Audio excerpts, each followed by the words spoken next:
Thank you all for being with us today. I want to start with a prayer. Almighty God,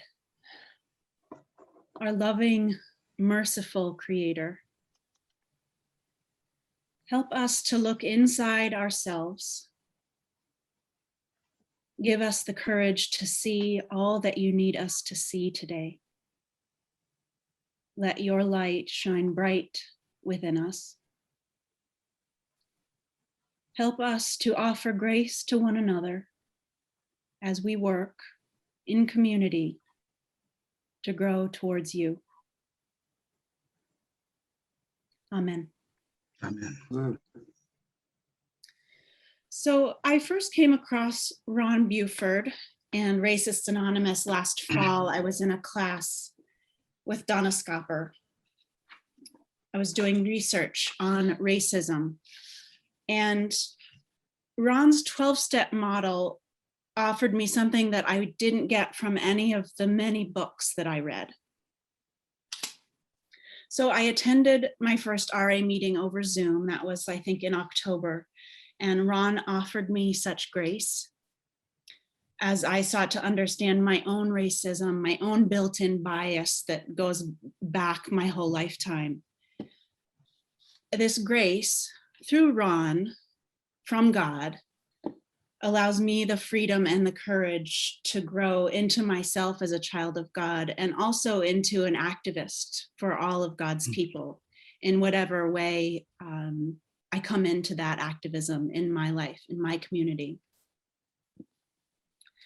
So I invited Ron to join us today to share his gift with us. I invite all of you, I hope you will join us for coffee hour. Ron has agreed to stay on to share your reflections, ask any questions you may have that come up during our time together. So welcome, Ron, to this time of community prayer. Well, Ali, thank you for your hospitality and for your kindness and for your participation in Racists Anonymous. You made a difference to the whole group, and I'm grateful to you. I also want to thank one of my mentors, Donna Scopper, for joining into this call as well. One of my heroes. So thank you, or sheroes, as they might say. The problem of racism as a Black man in America is something that was challenging. And we were doing some sacred conversations on race in the United Church of Christ, UCC. And I was, being called upon at times to co-facilitate some of those groups. And an observation I began to have was that at the end of those discussions, people left those discussions feeling either angry or guilty, and neither of those were helpful outcomes, really. And so I was thinking about what else, how else could we come at this? The other issue was that even working with some of the most progressive people around in the United Church of Christ and other denominations, there was no place I went where I did not experience racism in some form. And checking with my friends, I say, are you in a racism-free environment? Nobody was. And so I thought, why is this such a problem? And then I went to London to do some work for about 3 years. And while I was there, at first I thought, I feel like I'm on a race vacation because certain things that happened to me in America just weren't happening to me in London and elsewhere in the UK. But I kept paying attention, and I noticed that even though that was not happening to me, it was still happening. It was happening to people in London from the Caribbean. It was happening to people in London from the African continent. And the surprise, the thing that really got my attention, it was happening to people from Eastern Europe. This predated Brexit. And I thought, that's interesting that it's happening to them as well. But anyway, I came back to this country and did some other things and ended up pastoring this church that had a big AA group that met at noon every day, 50 to 80 people in the room next to my office. And so essentially the walls are thin enough that I was in the AA meeting too. And I had no experience with 12-step programs, but I thought, I absorbed it. And by the time they got done, I said the Lord's Prayer with them.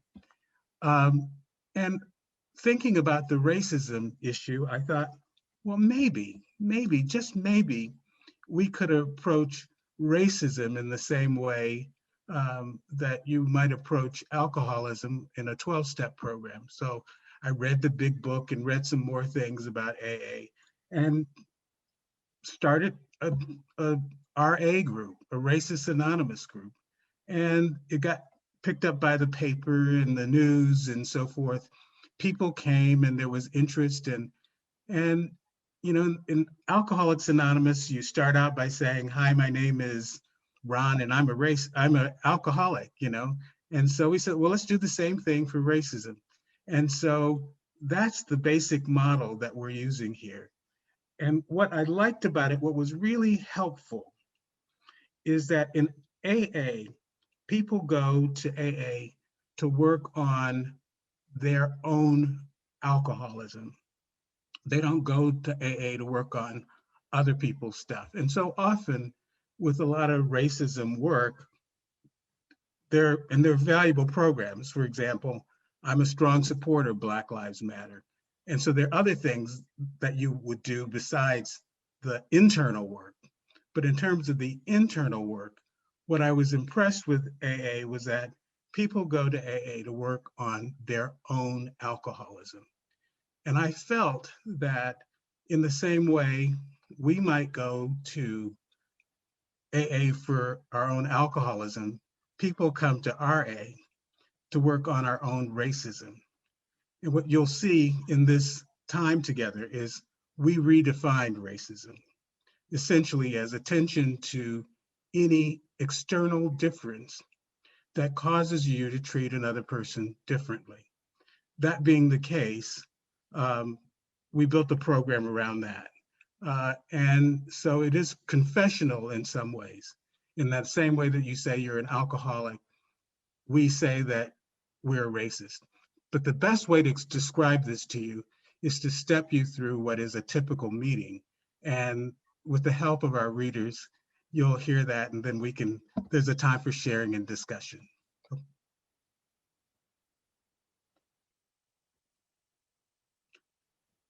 The problem. The problem. The legacy of racism clings to humanity so closely.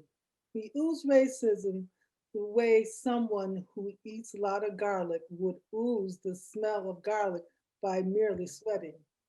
Because of America's slave legacy and its near annihilation of Native people, among others, American could no longer escape racism, continued impact than a fish in the ocean can escape getting wet.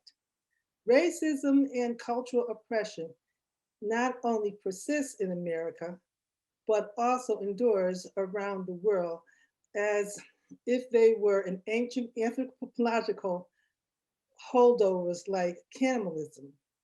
It is any wonder that despite Go back. Okay, go back.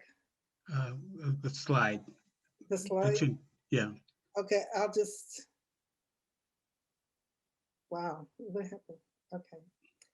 There we go. It is any wonder that despite racism, dogged persistence, almost no one admits to being a racist. It isn't doing something radically new, civilized, or effective, long overdue. And in restrictively scientific terms, we may not be addicted to racism, but we may as well be. The impact of each person's or organization's racism varies dramatically based upon the individual or group's power and influence. But so does the racism that grows in the hearts and minds of those harmed by racism. As a result, humanity remains deadlocked in a never-ending conspiracy of silence as racism, primitive iron grip, keeps us all in the bondage to death. How do you move this up? There's a little more. Yeah, I'm just, okay. Isn't it time for generation of courage, people to rise, tell the truth, and break racism vicious cycles, starting with ourselves? Few groups or racism never relinquish power voluntarily. Even racism continually costs to society. It is the payoff for not shaking its iron grip. Still worth it? Do we get it? That rooting racism out of ourselves is the first step toward rooting it out of our society and its institutions? That it's not just a blind spot in some of us, but it remains a blind spot in all of us. Will we in our generation have the honesty, persistence, patience, and courage to underburden future generations by realizing that it's me, oh God? Or will we continue to deny the world that critically necessary ingredients because of our exclusion, without which creation, according to God's design, remains unfinished? Thank you, Rosaline. Okay. You're welcome. The solution.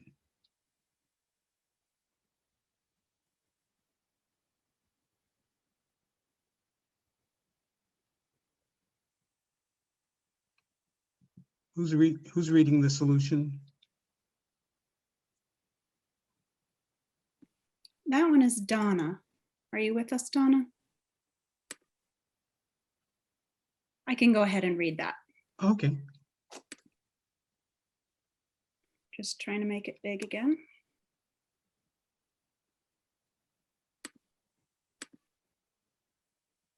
The There we go. solution.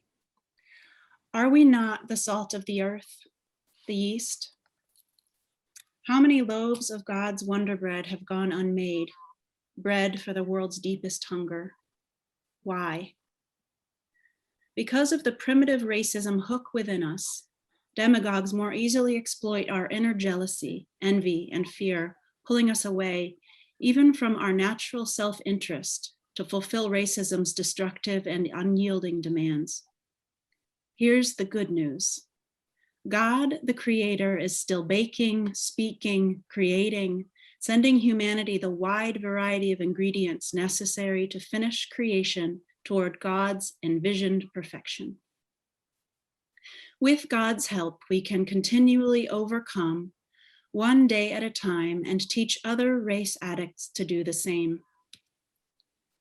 For the purpose of Racists Anonymous, let us all consider owning our behavior as racist whenever we react to another solely upon race or some other external factor. That means if I see a group of Black or Latino kids walking down the street and I automatically lock my doors. That means if my blind date shows up, is white, and I refuse to answer. That means that if an Arabic person gets on a plane and I automatically think terrorist. Well, considering my honest answers to these sorts of questions, hi, my name is Allie, and I'm a racist. Let's end racism in ourselves first, and then let's see what happens. Thanks, Allie. And my name is Donna, and I am here, and I am a racist. Hey, Donna. And my name is Linda, and I am a racist. The Hey, 12 Linda. Steps of Racist Anonymous. Go back one slide.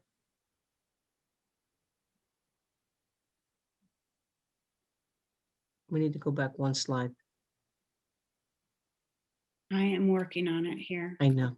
This is the worst. Sorry. It's It's all okay. right. Okay. You're doing great. It doesn't like it when I try to go back. Come on. Okay. There. Step number 1, I've come to admit that I am powerless over my addiction to racism in ways I am unable to recognize fully, let alone manage. 2, I believe that only a power greater than me can restore me in my humanness to the non-racist creature as God designed me to be. Step 3, for my own good and the good of future generations, I have made a decision to turn my will and my life over to the care of God insofar as I understand God.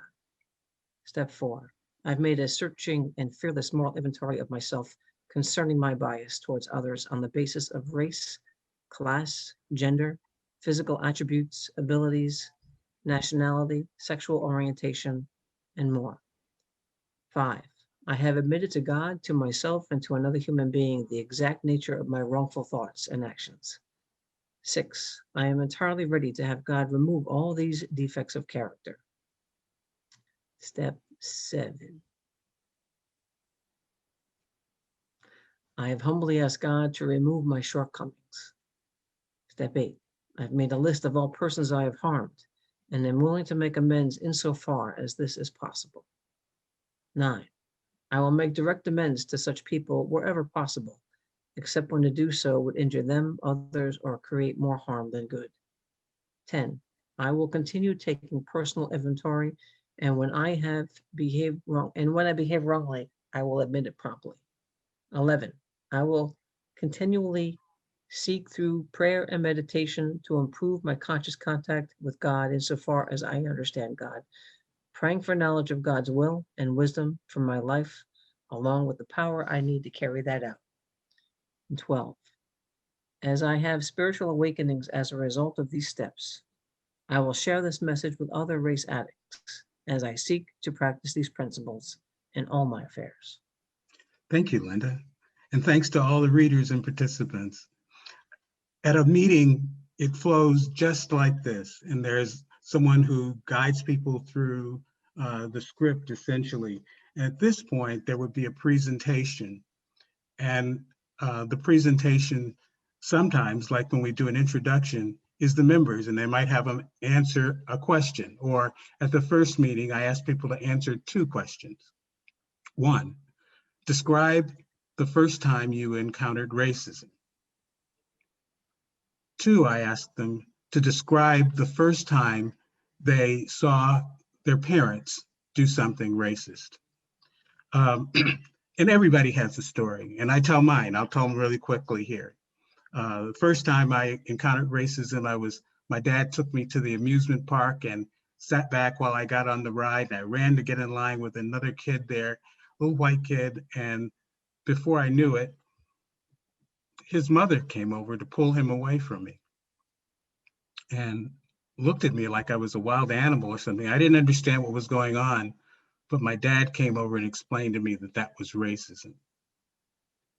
The second about first time I saw my parents do something racist was when we were on the way home from church one Sunday, and on the way home from church, we would talk about everything from the preacher's sermons to the choir singing, to the hats, to the outfits, to what was new, the latest gossip. This Sunday, one of the guys had come home from college and brought his fiance, and she was white. So that was the talk on the way home from church. And my dad turned to my mother and he said, my mother was clever. She was kind of like a Dorothy Parker-esque wit. He says to her, Dot, what would you do if Ronnie brought home a pink toe? And she said, the only way he'll bring a pink toe in my house, it'll be a black gal with her toes painted pink. And we just fell out laughing. We thought that was really funny. It was funny. It's also racist. That's an example. And so I want you to think about your answers to those 2 questions as we have a time of sharing, because I believe 2 things that are important: that we've all been exposed and influenced by racism. It has defined us. I struggle with people not being able to admit that as Americans that we are racist. It's just in us. it's like a fish in the ocean. We can no more, as this statement said, no more be in America without being racist in some ways. I understand the arguments that people of color can't be racist now. I don't think we've got time to take that on.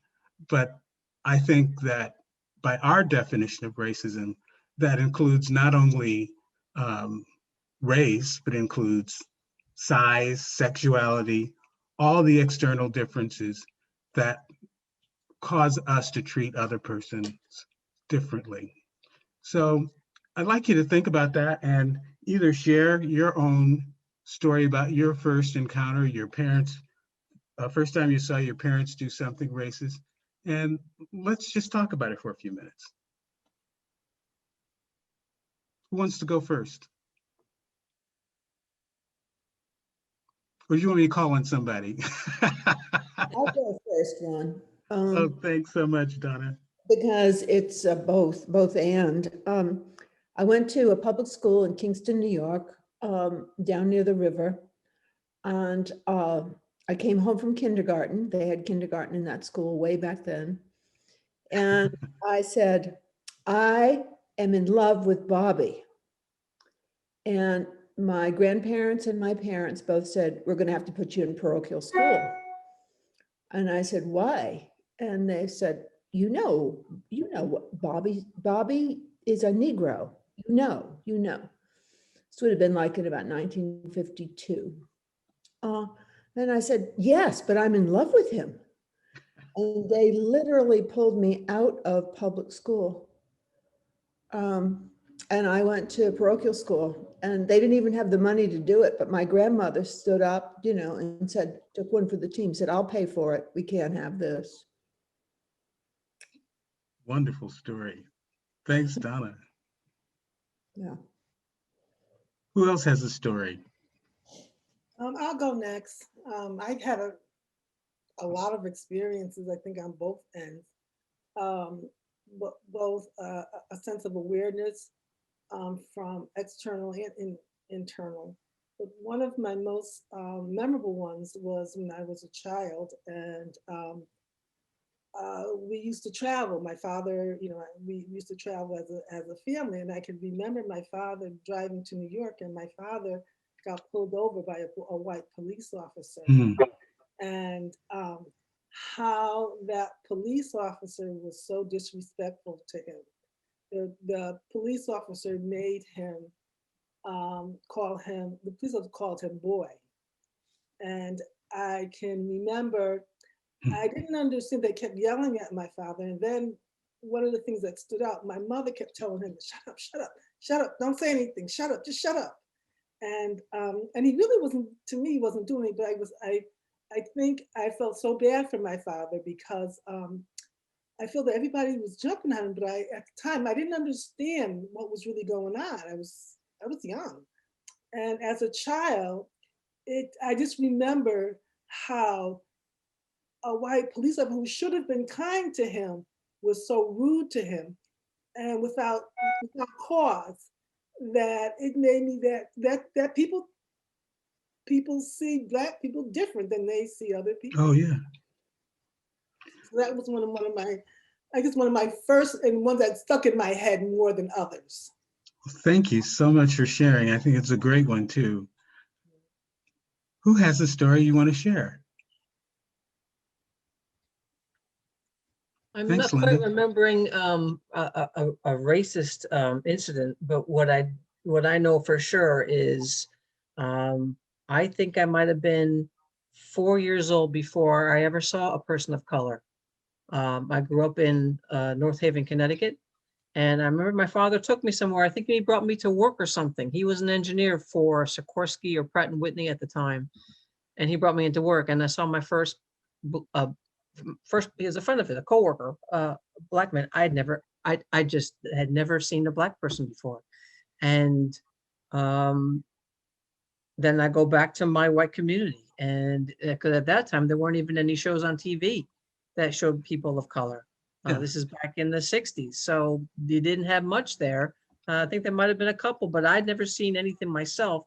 And then the next experience I had was I was older, we had moved, And I got in trouble. I won't go into the story, but it was a trooper. A few of us were playing like on the side of the road, like kicking a dead bird. I know, well, kids will do that. And it was a state trooper. He was a black gentleman. He came down with his trooper car, and all my friends ran. And I didn't, because I figured I didn't do anything wrong. So I didn't. And he brought me to my mother's house, our house, to the front door, saying your child was playing in the street. And I was like, I was not, but those experiences of the initial, and it wasn't until I think I was eight again that the first black child came to our school. There was not one black student. It was just such a white environment. And that was my upbringing. The scarcity of exposure is what I remember. Absolutely. And we continue that pattern into adulthood. I frequently ask people, when's the last time you invited a person of color to your home, or the other way around, for dinner? We have been trained well. We don't even notice the fact that we have been willing and participating segregationists in our behavior, despite our desire to be very engaged. Dr. Shakabi? Yes, good afternoon. Thank you, Ron, and thank you very much for your program. God bless you. God bless I have you. an experience of counter-racism and racism at the same time. When I went to the United States to do some higher education studies, I was interning, working in VA hospital in one of the cities in Ohio. My son was the type that was going to have to go to primary school. We looked around to see whether we can find a primary school close to the VA center, because I was living there and working there. Finally, we found one, and he went there for several weeks and several months. And then the other people around us during the gatherings, they told me, where did you put your son in the school? And I saw that the school was all respectfully black children. He was only white in the school. We did not care. We did not feel any discomfort and so forth. And I said, how in the world you have done that? I said, what do you mean? He said, well, that's all black children. And I was surprised. So what do you mean? So what is wrong with it? What is wrong with this color and that color? There were people around us, most of them were surprised. And thanks God, we really felt very, very comfortable. And he was there all the way to the end of the year. That's great. You remind me, Doctor, could you say your name for me so I don't The butcher? first name is Ali. Ali is better. Ali. Ali, thank you, Ali, appreciate it. I had a woman in the first group we set up who was from the African continent. And she said to me one day after our RA meeting, she said, I didn't realize I was Black until I came to America. And I kept thinking, how is that possible? But we are, as you'll see by reading the book Caste, those of you who've read it, that we are so brainwashed into that way of thinking that for us it's inescapable. So people quite naturally, Ali, would push you about putting your white kid into a Black school as if it was unusual, because it is so unusual. Thank you so much. It is the situation, that situation was really at the same time sickening. They put a seed in people's mind that there are some differences between this color and that color. And we should look up at this color and not look at the other color. It is pathetic. It is. But that is what it is. It is. Unfortunately, that's what it is. And what we do in Racist Anonymous by meeting once a week, we bring it more top of mind for people very often who think we are not racist. But when we begin to look at the broad nature of our attention to external differences among different people, it sticks with us and it comes up, even though we may feel that, well, I'm not racist. But during the week, as I have, I experienced certain things that I do or did where I paid attention to people's external differences in ways I don't want to do.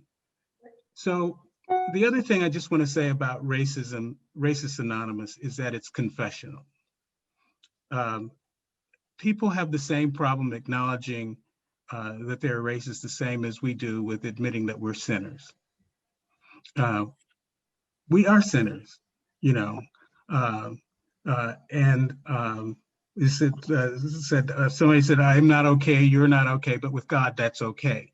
And the idea of confession is key to this program. And I believe that in America, one of the things that we cannot do is we cannot overcome racism, our own racism, or society's racism, unless we confront, confess, and seek to walk in a new direction with regard to our behavior and our systemic racism all around us. So that's basically the program in a nutshell. And we'd like to get as many groups going as possible. And anybody can take the script and do it. You can do it over lunch. But I suggest that you do it like for 3 or 4 weeks and have people have some epiphanies, some things that they might want to share. So I think we're out of time, but I wanted to thank Ali for hosting us and for her good work with Racist Anonymous, and Donna for the class and for your leadership here and elsewhere, nationally and internationally. Thank you very much.